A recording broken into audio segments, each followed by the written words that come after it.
To the three organisations, the Support Public Broadcasting Coalition, Media Monitoring Africa and the South African National Editors Forum say they're deeply concerned about the new SABC bill. They say the bill won't solve the problems that the public broadcaster has and won't allow it to actually fund itself. Uyanda Siyotula is the National Coordinator at SOS. Uyanda, good afternoon to you. First, we all know the SABC has huge financial problems. It's been very public about that. How do you believe this bill could make those problems worse? Thank you very much for your time, and good evening to your viewers. Good afternoon, rather, to your viewers. I think the biggest problem is the fact that the bill does not address these financial issues at the SABC. And I think in terms of worsening those issues is the fact that it actually still subjects the SABC to the funding models that has not been effective for the past 24 years. And that funding model comprises of the collection of license fees, from the public. And we know that people do not pay their television license. So it is really a problem that the bill actually subjects the SABC to that model for the next 3 years, because what it actually proposes is that the minister should only develop a funding model framework in the next 3 years after the bill is passed. But we know that the 3 years, it's not the funding model that's being developed, it's the funding model framework, which means a funding model will only come, after 3 years. And I think that's a problem, because then the bill fails to, deal with these financial issues at the SABC with the immediacy that is required. The SABC says it doesn't get paid and properly funded for some of the public broadcasting functions that it performs. Is that true? Is it set up for failure in its current form, and this bill would continue that? No, absolutely. It's set up for failure because, what the current, funding model of the SABC contains is a government funding, but our government only funds the SABC, with just 3% of its, total budget for the year.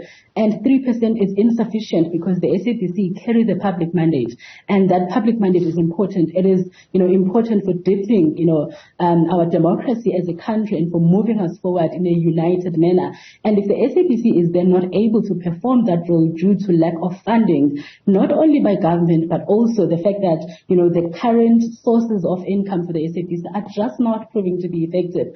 But I think the biggest issue is that our government at the same time is also not really, putting its mouth, its money where their mouth is, because they're not funding the SABC. 3% is insufficient. The ANC's, policy document actually proposes that, the SABC should receive funding from government, of about 60% of their budget. And that means there's a 57% gap that still needs to be bridged. And if government is not pulling up its socks and funding the SABC, then, we're setting up the SABC for failure, because there's absolutely no way that the SABC would be able to fulfill its mandate and be sustainable without proper, funding sources. There's been a long-running issue around the powers of the communications minister, or you could call it the power of government if you like, and the SABC, and about the SABC's independence. And Uyanda, I remember the very difficult days we all watched as Claudio Motsoeneng basically did what he wants with the SABC. He denies that, but we've all seen the court judgments. He would just hire and fire people as he wanted. After all of that, there was a court ruling which basically guaranteed the independence of the SABC, but also, and this is important, the independence of the board of the SABC. Would that independence still be protected if this bill went through? No, I think that's the unfortunate part, because we're seeing government pushing to pass a bill that goes against, very important court cases that actually set precedents for the independence of the public broadcaster, not only in South Africa, but I think across Africa as well, because there's a lot of reference that's made, to that particular court case. And I must mention that that was an SOS-led court case. And I think what's really important about that court case is that, the board is actually empowered to overlook rather the board is being empowered to make decisions, about the SABC, to play that oversight role. And I think now this particular bill, what it actually does is it kind of grants some power to the minister, so that the minister is involved in, the internal functioning of the SABC, which is hugely problematic, because I think of the very same case that you actually make reference to, the Hlaudi era, where, the SABC was just a playground. So, and I think if this bill is actually passed in its current form, then that whole door to ministerial and political interference is just going to be wide open. So, I mean, we would almost, in a way, be back to where things were in the relationship between government and the SABC 10 years ago. Exactly. And I think what is hugely problematic about that is now we're going to elections. We need a public broadcaster that is independent. And if the SABC board does not have that independence, eventually that starts playing out into the different systems and processes within the SABC, which eventually means that the editorial news team is also going to eventually lose its independence. And in order for the SABC's independence to be safeguarded, the board needs to be, safeguarded. And I know that they also try to be very strategic in this bill to say, no, we're going to establish a separate commercial board. And it's in that board that the minister is actually, even given an opportunity to appoint a chairperson, which is really absurd. And if we don't stand up as civil society, as people of South Africa, and really, really ensure that this bill is withdrawn, we're going to lose the SABC that, we know, and the public service media that we're working towards as a country.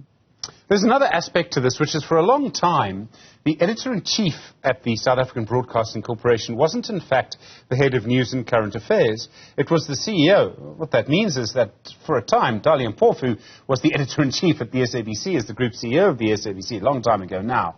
I don't think he made any editorial decisions. I don't think he wanted to. You'd have to ask him. But what I'm trying to get to is this bill seems to take things back to that point. And I've never really understood why anyone would want the group CEO, who's really a sort of business person, a manager person, a very difficult job, but a manager person, rather than an editorial person. And yet this bill seems to go that way too. Exactly. I mean, that's one of the reasons why we're saying this bill is taking us backwards. We are going to fall way behind best practice, especially on the international scope, if this bill is actually passed. And I think that is hugely problematic because the editor-in-chief, as you actually just pointed out, the editor-in-chief needs to be the person who understands the value of news, who understands, the importance, and who understands how to speak to different audiences, understands, what, the people of South Africa actually want from the SABC, in relation to, the news aspect. But if you're going to have a CEO being the editor-in-chief, what does a CEO actually know about news? Right? Because that's the person that will mostly focus on the general, leadership of the organization, its, strategic direction and so forth. And news is a day-to-day, event. And, the person who actually is able to sit down with the editorial team, strategize with them, that's the person that needs to be the editor-in-chief, because they understand, how to actually speak to SABC's audiences and what type of news those audiences, are mostly likely to deserve. Uyanda, there are some people who suggest that the SABC should no longer be controlled or owned by government. And they sort of argue, this is not my view for various reasons, but they sort of argue that we don't actually need a public broadcaster at all. So let me put the question to you in a slightly different way. In a perfect world, what function, or rather, not in a perfect world, in our country right now, in the 21st century, what function should the SABC serve? What should it do? Okay, that's an interesting question. I think that's a very important question because I think also with how the SABC has performed over the years, people started losing trust, and that whole notion of the importance of the public broadcaster eventually also diminished. And I think the role of the public broadcaster, you can only see its importance once you start comparing it to other commercial players, because ideally the public broadcaster is not supposed to be driven, by commercial interests. It's not supposed to be driven by political interests. But what needs to be at the center of its functioning is, the public interest. And I think once we are able to, get and understand that, as, so that the SABC is able to function effectively. So the SABC ideally is supposed to play a role to, to build the nation, to tell us the stories, of our different cultures, different languages, so that, we learn from each other, we embrace each other, and we start to understand, the country and the rainbow nation that we speak of. And I think it also just starts breaking down then into the different types of shows that the SABC, would provide, the different types of conversations and content. And I think the most important aspect of the public broadcaster is to educate people about their rights, educate them, about, what, they need to know, like the basics and, the basic needs. What their rights are.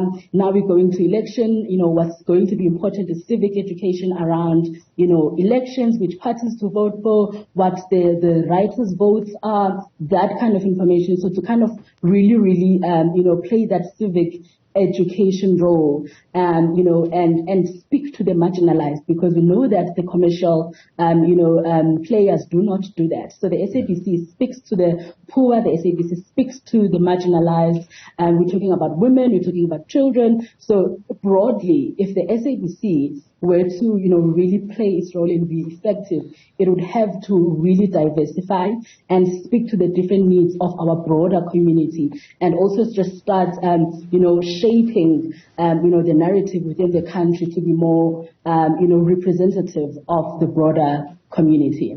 Uyanda Siyotula, thank you very much indeed. National Coordinator at SOS, Save Our Public Broadcasting Coalition.